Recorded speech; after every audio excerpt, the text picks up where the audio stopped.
the negative. Look to God. Count your blessings. I-count mo ang problems mo, i-count mo ang blessings mo, tingnan mo saan mas marami. Para doon mo ma-lift up ang spirit mo, no? I'm sure we have more blessings than discouragements or problems. So, don't dwell on your problems. Pwede nating isipin on how we can solve them with God's help. Ipag-pray natin sa Panginoon. Pero, di natin masyadong dibdibin. Nakagabi may nadaanan ako dito sa Facebook na nagpakamatay yung isang OFW sa Kuwait kasi dami niyang problema.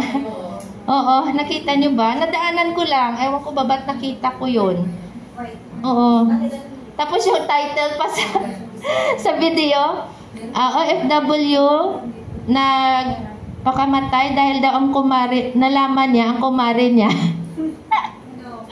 Ang kabit ng mister niya. Oo. So, siya doon, grabe ang trabaho. Siguro may buti kung mabait yung amo mo, 'di ba? Paano pag ano pa yung amo mo? So doble-doble ang mga sakit, no? So ewan ko kung tayo ang nasa shoes niya, kung anong gagawin natin. So dapat ito, ano Jen? Freedom. Andyan si Lord, no? So ang ano lang natin mag-judge na ganyan. Pero siguro pag sa atin na, siguro hindi natin alam, no? Pero sana maalala natin to ang ano natin, ang devotional natin na when problems come talaga, alam ko may problems tayo, yung iba hindi masyadong mabigat, yung iba average, yung iba very heavy. So, ibigay lang natin lahat sa Panginoon, no? Number 3 is don't dwell on your problems. Number 4 can be found in Psalm 127:2. It says, "It is vain for you to rise up early, to sit up late, to eat the bread of sorrows, for so he giveth his beloved sleep." Nako, ito. Gusto ko to. Get some sleep. Matulog. Alam nyo ba, pag kulang tayo sa tulog, yung ulo natin, oo. Yung may mga depression, di ba binibigyan sila ng downers o mga relax, anong tawag doon? Na mga gamot para ma-relax sila at makatulog sila. Kasi yun ang isa sa mga gamot sa anxiety, depression. I-rest ang mind. Kasi pag wala ng minsan nakapikit mata natin pero ang mind natin hindi pala natutulog. Pag mulat mo, parang pagod ka pa rin. Kasi yung mind mo hindi na rest, yung mata mo lang pinipikit mo. Pag may problema tayo minsan ganyan. No? So importante po ang sleep. Paano yan pag hindi ka makatulog kasi iniisip mo problema mo? Ito, if you can't sleep, pray. Oo. Yung iba, nung bata pa yung mga anak ko, di daw sila makatulog. You count 1 to ganun hanggang makatulog ka. Pero mali pala yung advice. If you can't sleep pala, pray. No? When you have put it in the Lord's hands, go to sleep. Lord, ikaw na ang bahala. Bukas, kung ano ang mangyayari.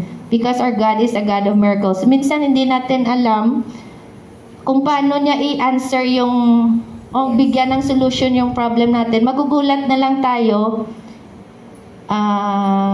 He made a way na pala na sa mga ways na hindi natin expected. No, ilang beses ko na rin yan na-experience. So, grabe talaga ang Panginoon. These are some of God's remedies for weariness. Do you need strength? Get the scriptural prescription. So, ito yung reseta ng Panginoon sa weariness natin. No? So I hope minsan tayo dito minsan sa group natin, sa church natin, especially after pandemic, 'di ba? Parang maraming na-discourage, na marami pang hindi nakabalik. At ngayon naman si Miss Letty umalis, so parang nakakalungkot, no? Pero go on lang po tayo. Nako, meron pa. Mamaya.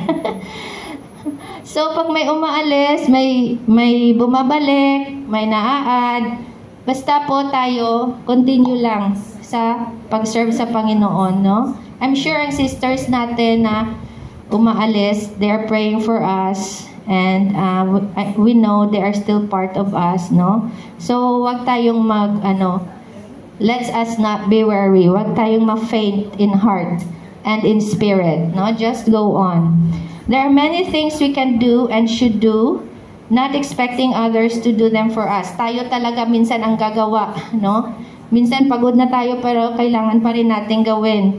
And yet, there are some things we can't do. Akala natin superwoman, kaya natin lahat, no? Pero hindi pala. The Lord can literally transform us from a vile, self-centered, and weak person to a godly, strong, for the Lord, sacrificial saint of God. So, kahit sa sarili natin, sabihin natin, Lord, I am so weak, hindi ko kaya. Pero ang Panginoon pala, pag binigyan niya tayo ng strength, kaya natin, no? Not only can we not change ourselves, but we cannot open doors. Hindi natin kaya minsan open ang mga doors, mga opportunities. We cannot meet all the needs ng mga taong umaasa sa atin. Minsan, kahit ano na lang, basta mabigay natin ang pangangailangan, especially ng family natin, no? We cannot answer prayer requests. Only the Lord can do that. We can just pray. We cannot do miracles. It's not easy to forgive offenders, yung mga nagkasala sa atin or nasaktan tayo ng mga tao. Hindi easy po magpatawad. We cannot love all the brethren. Be fruitful in the harvest of souls. Fight the devil in victory, and so many other things. Dami-dami nating hindi kayang gawin. We can't, but God can. No? We need the Lord's help. Sin and Satan are too powerful. Pag-isipin lang natin ang sin, very strong. Yung kaaway natin, very strong. Ano ang laban natin, no? They are the giants. Diba? And the work of God is too important.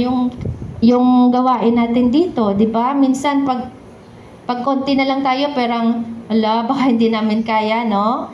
At wala na kaming oras mag-practice. Relate. No? Minsan, it's sometimes impossible to do, but unless the Lord is guiding and working with us to achieve His will, we can do it. Pag para sa Panginoon, bibigyan niya tayo ng lakas, bibigyan niya tayo ng strength para ma-achieve natin lahat ng gusto niyang ipagawa sa atin, sa buhay natin. A Christian has not been asked to do the work in his own power. Nagsabi ba ang Panginoon na tayo ang gagawa lahat? No? But He said in His power. We are plainly told we cannot do it without Him in John 15:5. The wise Christian will seek the Lord for His filling of the Holy Spirit. Yung Holy Spirit minsan, di natin na-include minsan, no? Lagyan tayong God and Jesus. Yung Holy Spirit po, nandito sa atin, no? So, let us always acknowledge His presence and power sa ating buhay.